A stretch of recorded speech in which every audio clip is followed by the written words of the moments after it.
Greetings and welcome to Teaching Tips and Thoughts.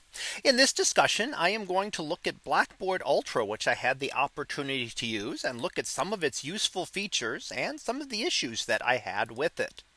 So let's go ahead and start. And really, I normally use a D2L or Brightspace / D2L.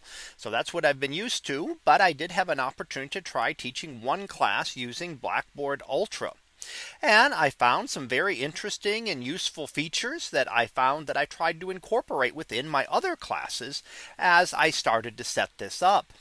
So some of the things that I noticed is that there are some very strong limitations as to what you can do here. And some of these are very good. For example, there's a limited length for the description of a folder. You can only go 750 characters. So you can't put too much extra information there.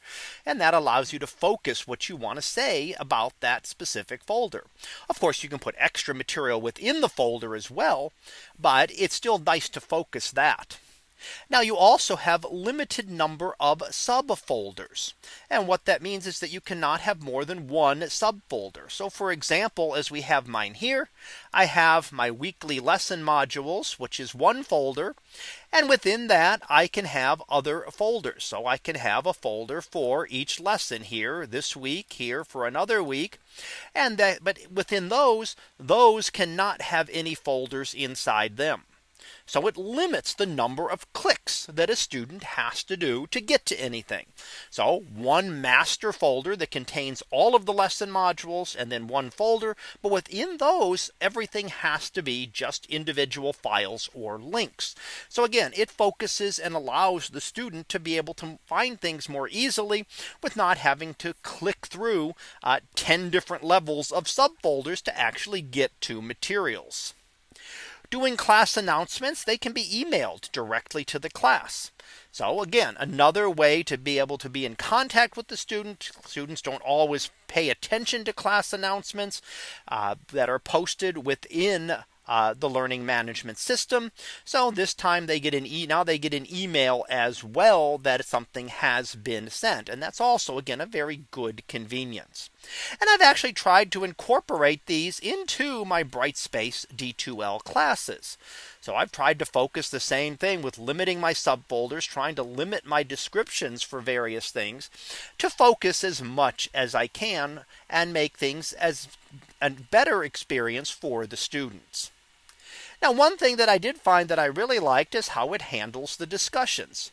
So a discussion analysis actually breaks down what the student did. And this is something I had not ever seen before. So I really liked looking at this. I didn't find any way to use it directly, but to see how many substantive posts were made. So how many posts did they make that actually contributed to this?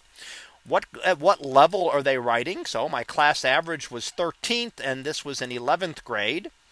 What was their variation in lexicon?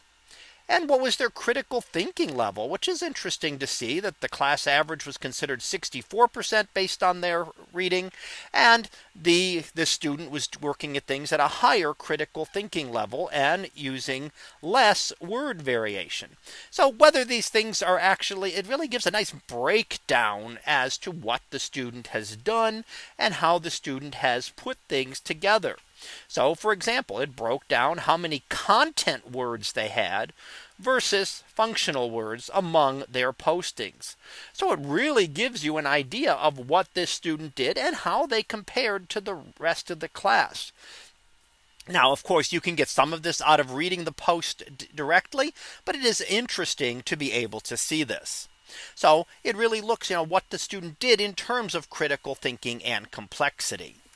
The other thing I really liked, and I don't know if this is specific to Blackboard Ultra or if this is just something else that is used by the specific school that did this, but that would be the originality reports that are used.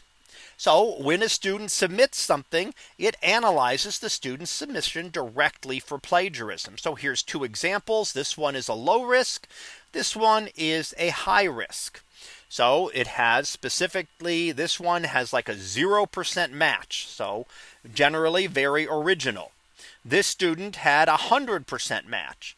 So we can then look, and then you can look and get a report to see what it tells you and where these things actually matched. So what we have is that if we look at the student submission here, why did this student get flagged for potential plagiarism? Well, it turns out that what this student did is they also included my questions in it. So everything flagged as number 1 here actually ties up because students had submitted my questions in the past with their answers, and this student submitted them, so it flagged them as having all sorts of things. So a quick look through this shows that for the most part it was just because they used my questions, which they were not supposed to do. And then there are a few other cases that we could look at in more detail. Now, I like that it looks not only at, for example, the internet sources, which we can often do, but it also looks at institution resources. So in this case, it could look at, and as we see over here on the right hand side, it ties it into an internet source here. And that was LibreText, and it ties it into the institutional database. So things that tied in that may have been used on a previous assignment, but may not have been just copied off of the internet.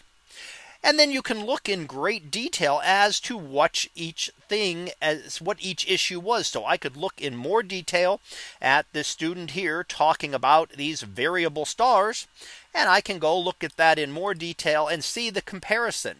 What the student wrote here and what was found from the internet in this case. And if you look at those, you find that they're almost exact, and we do have an instance of plagiarism. Now, yes, you can cut and paste things into Google to find this, but it's very convenient to just have and flag things to be looked at in more detail. So some of the difficulties and issues I noted was specifically limited compatibility with Safari. I tend to work on Macs all the time, so Safari is my default web browser, and there were some limitations where things didn't seem to work quite right or are very clunky working with Safari. I did download Firefox and use that for some of the things and didn't have any major issues, but it was not convenient as it was with others. Gradebook was very difficult to work with, inefficient, hard to do things in and to adjust. And it was limited to one calculated grade. It used to be able to do more than one calculated grade, so I could give students a range of where they might fall in the class. Now I could only do, here is your current grade in the class. The other issue we noted was with hidden grades. If when an assignment was given an end date and I would no longer accept submissions, students were telling me that they could no longer see their grade. Well, that made it very difficult for them to know exactly where they stood in the class if they could not see their grades for previous assignments. So the choice at the time was to leave everything open, or the students would not be able to see their grades, which of course then allowed students to try to submit things after they would no longer be accepted. Now, some of these may be issues I have not figured out, but overall, except for a few things that I really liked, some of the features, I found it much more difficult to work with than Brightspace/D2L. So that concludes this discussion on some useful features in Blackboard Ultra. We'll be back again next time for another teaching tip and thought. So until then, have a great day, everyone, and I will see you next time.